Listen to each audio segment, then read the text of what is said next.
जम्मू कश्मीर के शोपियां में आतंकियों से लोहा लेने के दौरान शहीद जवान मोहम्मद अल्ताफ को श्रद्धांजलि दी गई। शहीद मोहम्मद अल्ताफ की शहादत की खबर सुनकर उनके पूरे गांव में मातम छा गया। कल श्रीनगर में आतंकियों की फायरिंग में भी 2 जवान शहीद हो गए थे। उन्हें भी श्रीनगर में अंतिम विदाई दी गई। पीडीपी अध्यक्ष महबूबा मुफ्ती और नेशनल कॉन्फ्रेंस नेता उमर अब्दुल्ला ने आतंकी हमले की निंदा की और शहीदों के परिवार के प्रति संवेदना जताई। एलएसी पर चीन से चल रहे डिसएंगेजमेंट के बीच भारत और अमेरिका के बीच साझा युद्धाभ्यास का आज आखिरी दिन है। राजस्थान के थार रेगिस्तान में दोनों देशों के बीच युद्धाभ्यास शुरू हुआ। भारतीय सेना की जम्मू कश्मीर राइफल्स और अमेरिका की घोस्ट ब्रिगेड इस युद्धाभ्यास में हिस्सा ले रही है। 8 फरवरी से ही भारत और अमेरिकी सेनाओं के बीच युद्धाभ्यास चल रहा है। इसका मकसद रेगिस्तान और सेमी अर्बन इलाकों में काउंटर इंसर्जेंसी और काउंटर टेररिज्म ऑपरेशन करना है। ममता बनर्जी के भतीजे अभिषेक ने अमित शाह पर मानहानि का मुकदमा किया है। पश्चिम बंगाल के एमपी एमएलए कोर्ट ने गृह मंत्री अमित शाह को समन भेजा है। 22 फरवरी को खुद या वकील को पेश होने का निर्देश दिया गया है। 2 दिन पहले बंगाल दौरे पर गए गृह मंत्री अमित शाह ने दक्षिण 24 परगना में रैली को संबोधित करते हुए मुख्यमंत्री ममता बनर्जी और उनके भतीजे अभिषेक बनर्जी पर जमकर निशाना साधा। अगले हफ्ते पश्चिम बंगाल में विधानसभा चुनाव की तारीखों की घोषणा हो सकती है। चुनाव आयोग के आदेश के बाद आज से सुरक्षा कर्मियों का वहां पहुंचना शुरू होगा। निष्पक्ष चुनाव के लिए सुरक्षा बलों की 800 से ज्यादा कंपनियां बंगाल में तैनात होंगी। पहले चरण में आज 12 कंपनियां बंगाल पहुंचेंगी। 25 फरवरी को सुरक्षा बलों की 125 कंपनियां बंगाल पहुंचेंगी। चुनाव आयोग खुफिया एजेंसियों की रिपोर्ट का आकलन करेगा। अति संवेदनशील जिलों में सुरक्षा बलों की संख्या बढ़ाई जाएगी। पश्चिम बंगाल के राज्यपाल जगदीप धनखड़ ने एक बार फिर ममता सरकार पर निशाना साधा है। जगदीप धनखड़ ने सरकारी कर्मचारियों के तबादले पर सवाल उठाए हैं। राज्यपाल ने आरोप लगाया है कि ममता सरकार सरकारी कर्मचारियों का तबादला सोच समझकर चुनाव में परेशान करने के लिए कर रही है। हाल ही में कुछ अफसरों के तबादले किए गए हैं।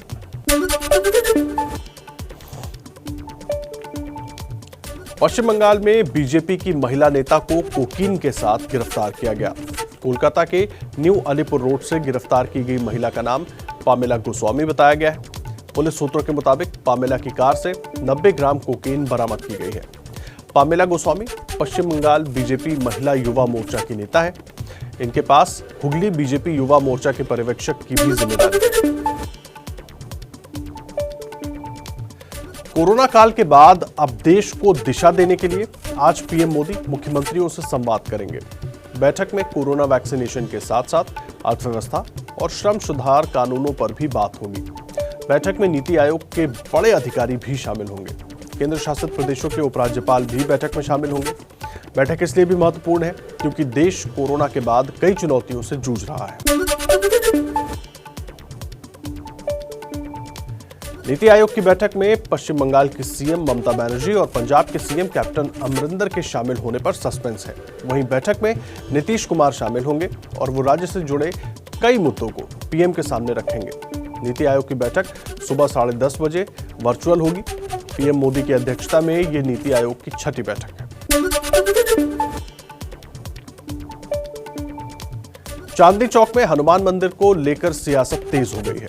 मंदिर को फिर से रातों रात बना दिया गया है। करीब 1.5 महीने पहले अतिक्रमण के नाम पर कोर्ट के आदेश पर मंदिर को रातों रात हटा दिया गया था। इस बार मंदिर की दीवार ईंट पत्थर की नहीं बल्कि स्टील की है। मंदिर के अंदर हनुमान जी की वही पुरानी मूर्ति स्थापित कर पूजा पाठ भी शुरू कर दिया गया है। हनुमान मंदिर बनने के बाद अब राजनीति भी तेज हो गई है। आम लोगों के साथ साथ दिल्ली बीजेपी के अध्यक्ष आदेश गुप्ता और उत्तरी दिल्ली नगर निगम के मेयर जयप्रकाश भी मत्था टेकने पहुंचे। दावा किया गया कि मंदिर पीडब्ल्यूडी के प्लान के हिसाब से बिल्कुल सही जगह पर है। बीजेपी ने आज यहां हनुमान चालीसा का आयोजन करने का ऐलान किया है। जब मंदिर को हटाने की खबर आई थी तब बीजेपी ने केजरीवाल सरकार को मंदिर टूटने का जिम्मेदार बताया था, तो आपने बीजेपी शासित एमसीडी पर ही ठीकरा फोड़ा था। पेट्रोल और डीजल के दामों में 12वें दिन एक बार फिर से इजाफा हुआ है। दिल्ली में पेट्रोल अब 90 रुपए 58 पैसे हो गया है। दिल्ली में कल तक 1 लीटर पेट्रोल की कीमत 90 रुपए 19 पैसे थी। अब आज दिल्ली में पेट्रोल 90 रुपए 58 पैसे प्रति लीटर हो गया है। डीजल के दाम भी और बढ़कर 37 पैसे और बढ़ गए हैं। डीजल की नई कीमत दिल्ली में 80 रुपए 97 पैसे प्रति लीटर हो गई है।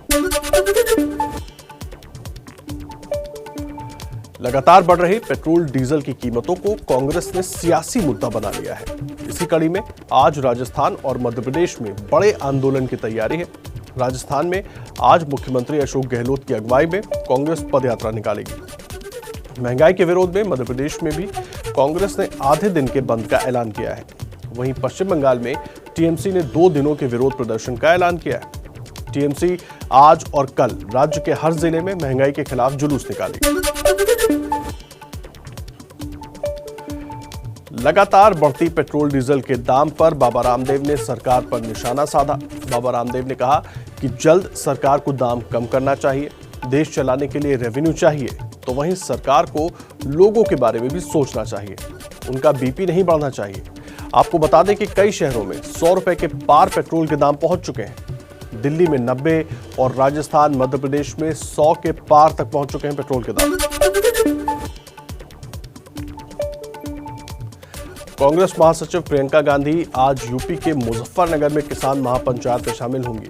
मुजफ्फरनगर के बघरा गांव में वो किसानों को संबोधित करेंगी। इससे पहले प्रियंका गांधी यूपी के सहारनपुर और बिजनौर में किसान महापंचायत में शामिल हो चुके हैं। यूपी में अगले साल विधानसभा चुनाव होने हैं। उससे पहले प्रियंका यूपी में काफी एक्टिव नजर आ रहे हैं।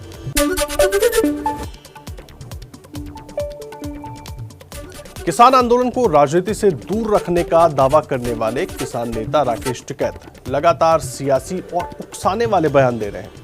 किसान नेता राकेश टिकैत का दावा, एक फसल की कुर्बानी देनी पड़ी तो किसान उसके लिए तैयार है। फसल की वजह से आंदोलन कमजोर नहीं होगा। कृषि कानून के खिलाफ महाराष्ट्र के यवतमाल में आज किसानों की महापंचायत होगी। किसान नेता राकेश टिकैत समेत संयुक्त किसान मोर्चा के कई नेता इसमें शामिल होंगे। 87 दिन से किसानों का आंदोलन जारी है। किसान नेता गुरनाम सिंह चढ़ूनी के भड़काऊ बोल अब सामने आ रहे हैं। किसान नेता गुरनाम सिंह चढ़ूनी ने किसानों से कहा है कि वो दिल्ली पुलिस के नोटिस पर पेश ना हो। हिंसा की जांच के लिए पुलिस आए तो घेर कर गांव में ही बिठा लो। जब तक जिलाधिकारी ना आ जाएं और ये ना कह दें कि दोबारा दिल्ली पुलिस गांव में नहीं आएगी, तब तक मत जाने देना। मुजफ्फरनगर में राकेश टिकैत के भाई और भारतीय किसान यूनियन के अध्यक्ष नरेश टिकैत ने भी बीजेपी पर निशाना साधते हुए कहा कि बीजेपी में खलबली मची हुई है। शुरुआत हो गई तो बीजेपी के एक साथ 100 सांसद एक साथ टूटेंगे। नरेश टिकैत ने कहा कि सबको दिख रहा है कि आने वाले समय में बीजेपी के साथ क्या होगा। टिकैत ने कहा कि आने वाला कल कितना खतरनाक होगा, इसका अंदाजा बीजेपी को है। टूल किट केस में गिरफ्तार दिशा रवि की जमानत याचिका पर आज कोर्ट में सुनवाई होगी। आज कोर्ट में करीब 12 बजे दिशा की जमानत याचिका पर सुनवाई होनी है। दिल्ली की पटियाला हाउस कोर्ट ने कल दिशा रवि को 3 दिन की न्यायिक हिरासत में भेज दिया था। कल कोर्ट में पुलिस ने कहा था कि पूछताछ के दौरान दिशा रवि सवालों से बच रही हैं। दिशा ने सारा दोष निकिता और शांतनु पर मढ़ा है।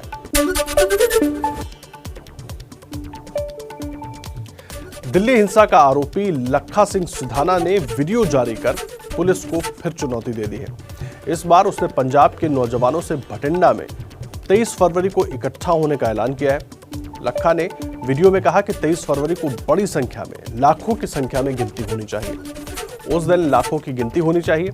लखा सिधाना दीप सिंह सिद्धू के बाद सबसे बड़ा आरोपी है जो 25 दिन से फरार चल रहा है। लखा पर दिल्ली पुलिस ने देशद्रोह और डकैती जैसी संगीन धाराओं में उसे नामजद किया है।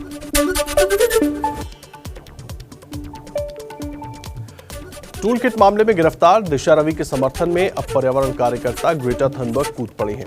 उन्होंने ट्वीट कर फिर से भारत को मानवाधिकारों का पाठ पढ़ाने की कोशिश की है। टूल किट मामले में गिरफ्तार दिशा रवि को दिल्ली हाईकोर्ट से राहत नहीं मिली। दिशा ने मीडिया में चल रही खबरों पर रोक लगाने की मांग की थी। कोर्ट ने रोक लगाने से इनकार किया। पटियाला हाउस कोर्ट ने दिशा को 3 दिन की न्यायिक हिरासत में भेजा।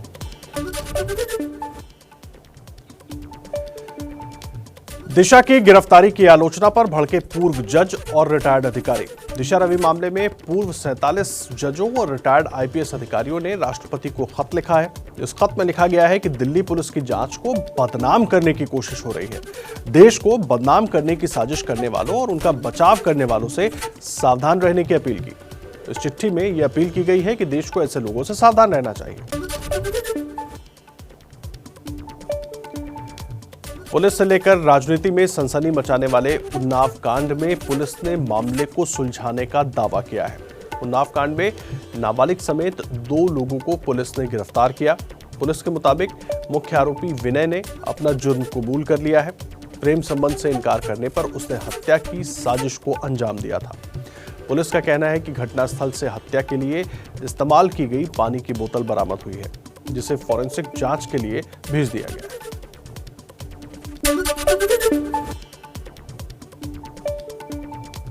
उत्तर प्रदेश के मुरादाबाद में एक व्यक्ति एसएसपी ऑफिस के पास आत्मदाह की कोशिश कर रहा था। नाजिर नाम के व्यक्ति को पुलिस वालों ने रोकना चाहा तो वो हाथ जोड़ने लगा। नाजिर ने अपने साथ जमीन दिलाने के नाम पर धोखाधड़ी होने का आरोप लगाया। नाजिर का कहना है कि शिकायत दर्ज कराए जाने के बाद भी कोई सुनवाई नहीं हो रही है। मामले में पुलिस अधीक्षक ने नाजिर खान को न्याय दिलाने की बात कही है। यूपी के बागपत में दबंग युवकों ने रुपयों के लेन देन में बीजेपी नेता के साथ भरे बाजार में जमकर मारपीट की और उसके बाद बीजेपी नेता को घसीटते हुए थाने ले गए। आरोपियों ने पुलिस के सामने भी मारपीट की कोशिश की, लेकिन पुलिस ने कार्रवाई नहीं की, जिसके बाद पीड़ित नेता ने अपना वीडियो सोशल मीडिया पर डाल दिया।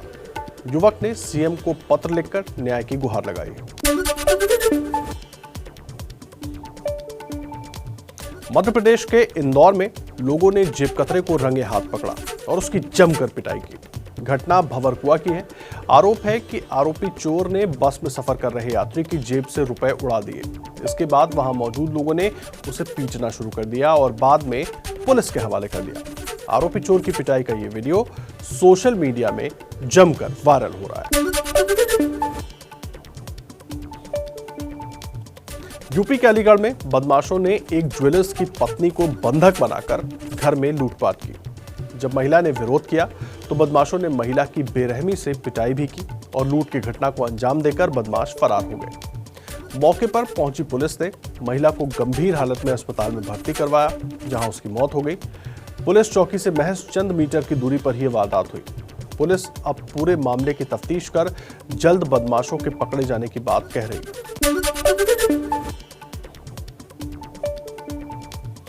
उत्तर प्रदेश के झांसी में एक तरफा प्यार में पागल होकर सिरफिरे युवक ने 2 लोगों की जान ले ली। आरोपी ने पहले लड़की के दोस्त को गोली मारी और उसके बाद लड़की के घर पर जाकर उसे भी गोली मारकर मौत के घाट उतार दिया। पुलिस ने हत्या के आरोपी सिरफिरे आशिक को गिरफ्तार कर लिया है। दिल्ली में 14 इलाके महिलाओं की सुरक्षा को लेकर बेहद खतरनाक हैं। दिल्ली पुलिस ने अपनी सालाना प्रेस कॉन्फ्रेंस में ये चौंकाने वाले आंकड़े दिए हैं। Bindapur, Dwarka South, Dwarka North, Sagarpur, New Usmanpur, Sultanpuri, Nihal Vihar, Premnagar, KN Katju Marg, Samaypur बादली, आनंद पर्वत, लक्ष्मी नगर समेत 14 ऐसे स्पॉट हैं जहां महिलाएं महफूज नहीं हैं। दिल्ली यूनिवर्सिटी की एकेडमिक काउंसिल ने आज इमरजेंसी मीटिंग बुलाई है। सूत्रों के मुताबिक इस बैठक में दिल्ली विश्वविद्यालय के अपदस्थ कुलपति योगेश त्यागी को फिर से कुलपति बनाने का फैसला लिया जा सकता है। योगेश त्यागी मार्च में रिटायर होने वाले भी थे। ये भी माना जा रहा है कि मार्च के पहले हफ्ते में उन्हें रिटायरमेंट की तारीख पर कार्यमुक्त कर विदाई दी जा सकती है। ऐसी प्रक्रिया कुलपति के सम्मान को वापस लौटाने के लिए अपनाई जा सकती है। दिल्ली में नॉर्थ एमसीडी के 24,000 पेंशनभोगी कर्मचारियों को पिछले 6-7 महीनों से पेंशन नहीं मिली है। इस वजह से किसी को इलाज के लिए तो किसी को रोज के खर्चों के लिए परेशानियों का सामना करना पड़ रहा है। एमसीडी के मेयर जयप्रकाश से जब सवाल किया गया तो उन्होंने कहा कि आने वाले सोमवार तक 1 महीने की पेंशन रिलीज कर दी जाएगी। बिहार बोर्ड की मैट्रिक की परीक्षा में सोशल साइंस की परीक्षा को रद्द कर दिया गया है। बोर्ड ने पहली पारी की परीक्षा को रद्द करने की सूचना जारी कर दी है। कल बिहार विधानसभा में विपक्ष के नेता तेजस्वी यादव ने पर्चा लीक होने का मुद्दा उठाया था। तेजस्वी के मुद्दा उठाने के बाद बिहार के मुख्यमंत्री नीतीश कुमार ने जांच कर कार्रवाई करने का आदेश दिया था। बिना हेलमेट और बिना मास्क लगाए बाइक चलाना अभिनेता विवेक ओबरॉय को भारी पड़ गया। 14 फरवरी को अपनी पत्नी के साथ बिना हेलमेट के विवेक ओबरॉय की तस्वीरें सोशल मीडिया पर वायरल हो रही थी। खुद विवेक ने भी इंस्टा पर इस वीडियो को डाला था, जिसके बाद मुंबई पुलिस ने मोटर व्हीकल एक्ट की धाराओं के तहत केस दर्ज कर लिया। बिना हेलमेट बाइक चलाने पर विवेक के खिलाफ 500 रुपए का चालान भी कट चुका है। अमेरिका आधिकारिक रूप से पेरिस समझौते में दोबारा शामिल हो गया है। 2017 में पेरिस समझौते से अमेरिका ने खुद को बाहर कर लिया था। दुनिया के देश जिस तरह से प्राकृतिक आपदाओं का सामना कर रहे हैं, ऐसे में अमेरिका का पेरिस समझौते में लौटना दुनिया के लिए सुखद है। 2015 में दुनिया के कई देशों ने जलवायु परिवर्तन पर चिंता जाहिर की। 2016 में 195 देशों ने एक समझौते पर हस्ताक्षर किए, जिसे पेरिस क्लाइमेट एग्रीमेंट नाम से जाना जाता है। आंदोलन की ये तस्वीरें लेबनान की राजधानी बेरूत की हैं, जहां पिछले साल हुए भयानक ब्लास्ट की जांच कर रहे न्यायाधीश फादी सवान को कोर्ट ने जांच से हटा दिया, जिसके बाद ब्लास्ट में मारे गए लोगों के परिजन विरोध प्रदर्शन कर इस फैसले का खंडन कर रहे हैं। बेरूत में पिछले साल 4 अगस्त को ब्लास्ट हुआ था, जिसमें 200 से ज्यादा लोगों की मौत हुई थी और करीब 6000 लोग घायल हो गए थे। जर्मन चांसलर एंगेला मर्केल शुक्रवार को G7 के वर्चुअल बैठक में WHO की तरफ पहल कोवैक्स की तारीफ की। उन्होंने कहा कि यह महत्वपूर्ण था कि गरीब देशों में वैक्सीन भी पहुंचे, न ही सिर्फ पैसा।